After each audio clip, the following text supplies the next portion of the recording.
Jika pertanyaan kita, antum semua, adakah dalil mengenai Nur Muhammad?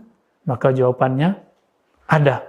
Ditemukan oleh Imam Al-Hakim. Beliau meriwayatkan dalam jilid pertamanya, dalam kitab Al-Mustadrak, mengenai kisah penciptaan Nabi Musa, dan kisah penciptaan Nabi Adam, lalu dialog Nabi Adam dengan Allah Subhanahu wa Ta'ala.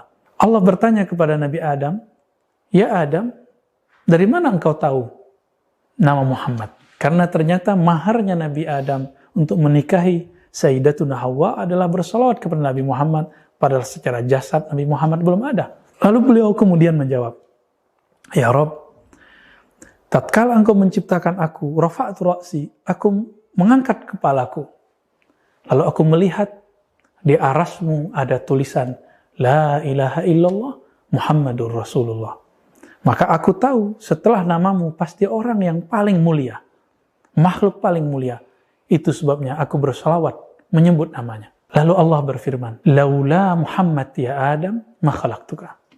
Inilah hadis satu-satunya hadis yang sahih menurut Imam Al-Hakim. Dengan ini kita mengatakan bahwa hadis mengenai laula Muhammad ma khalaqtuka, kalau bukan karena Muhammad atau Nur Muhammad, aku tidak ciptakan engkau wahai Adam, hadisnya sahih secara sanad.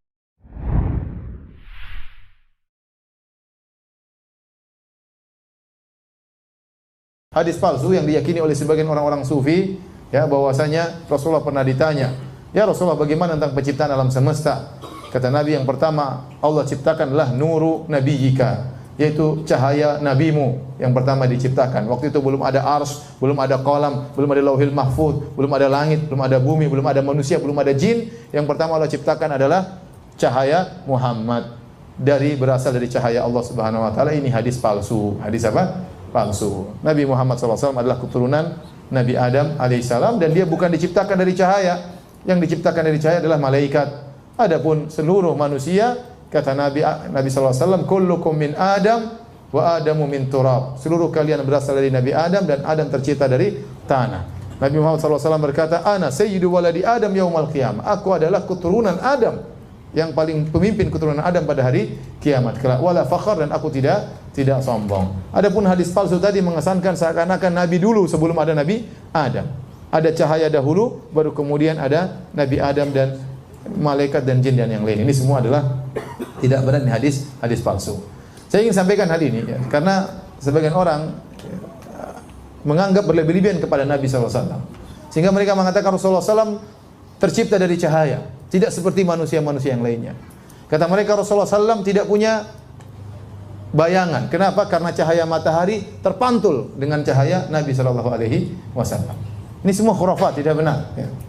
Kenapa? Seandainya Nabi SAW benar-benar badannya bercahaya, maka orang-orang kafir pasti sudah beriman. Ya. Ya. Mereka protes tatkala Nabi seperti manusia. Kata mereka, wa qalu ma li hadzal rasuli ya'kulu at-ta'ama wa yamshi fil aswaq laula unzila ilaihi malak fayakuna ma'ahu nadhira. Ya, kata mereka, Rasul macam apa ini Muhammad? Jalan di pasar makan makanan. Kenapa tidak diutus malaikat untuk menjadi Rasul? Ya. Jadi orang-orang kafir berangan-angan bahwasanya seorang Rasul ini memang spesial luar biasa. Nah, kalau Nabi ternyata badannya bercahaya, kira-kira Abu Lahab beriman enggak? Beriman lah. Ini cahaya ini ya. Ya. Abu Jahal juga beriman ya. Ya. Tapi Nabi manusia biasa, makanya mereka ngejek. Ya. Kenapa kamu yang harus jadi Nabi? Mereka mengatakan demikian. Kenapa kamu yang harus jadi Nabi? Kok nggak ada yang lain? Kenapa kamu yang harus dipilih oleh Allah Subhanahu Wa Taala? Apa kelebihanmu? Mereka mengejek Rasulullah Sallallahu Alaihi Wasallam. Jadi Nabi SAW memang disifati oleh Allah bercahaya, tapi bukan cahaya berarti keluar lampu dari tubuhnya. Seperti firman Allah Subhanahu Wa Taala, Ya ayuhan Nabi, Inna arsalnaka syahidan wa mubashiran wa nadhira wa da'iyan ila Allah bi'idnihi wa sirajan munira.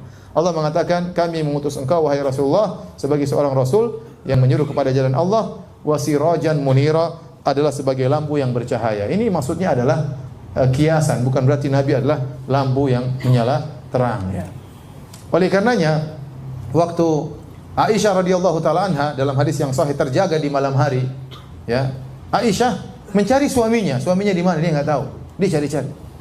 Tahu-tahu dia pegang kaki Nabi, Nabi sedang sujud. Paham? Dalam sahih Muslim. Seandainya Nabi ada lampunya, Aisyah lagi sujud. Enggak perlu cari-cari, paham?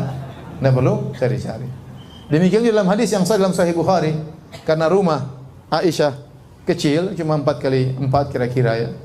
Kemudian tidak ada space untuk sholat, akhirnya Nabi sholat dan Aisyah tidur di depannya persis dengan menjulurkan kedua kakinya. Kalau Nabi mau sujud, Nabi sentuh kakinya supaya kakinya dilipat. Jadi Aisyah nunggu disentuh oleh Nabi, baru kemudian Aisyah melipat kaki. Ya, karena space rumah yang sangat sempit. Aisyah berkata, wa kanatil buyutu laisa fiha masabih. Kenapa saya tunggu disentuh oleh Nabi? Kata Aisyah, karena rumah-rumah waktu itu tidak ada lampunya di malam hari, sehingga saya perlu disentuh dulu. Kalau seandainya Nabi bercahaya, Aisyah sudah tahu Nabi mau sujud, tidak perlu tunggu sentuhan. Paham? Demikian juga ya, mengatakan bahwasanya cahaya matahari kemudian mantul gara-gara kalah dengan cahaya Nabi, ini berlebihan ya. Dalam haji wada, Rasulullah SAW tatkala melempar jamarat, datang sebagian sahabat menaungan baju di atas kepala Nabi SAW. Kenapa? Karena agar Nabi tidak kepanasan. Ya, jadi kita katakan Nabi bercahaya, ilmunya bercahaya, wajahnya bercahaya, tapi bukan seperti lampu yang disangkakan oleh sebagian orang-orang berlebihan tentang Nur Muhammad. Berlebihan tentang Nur Muhammad, dan hadis tentang Nur Muhammad itu hadis palsu. Tidak boleh diyakini karena akidah tidak boleh dibangun di atas hadis palsu.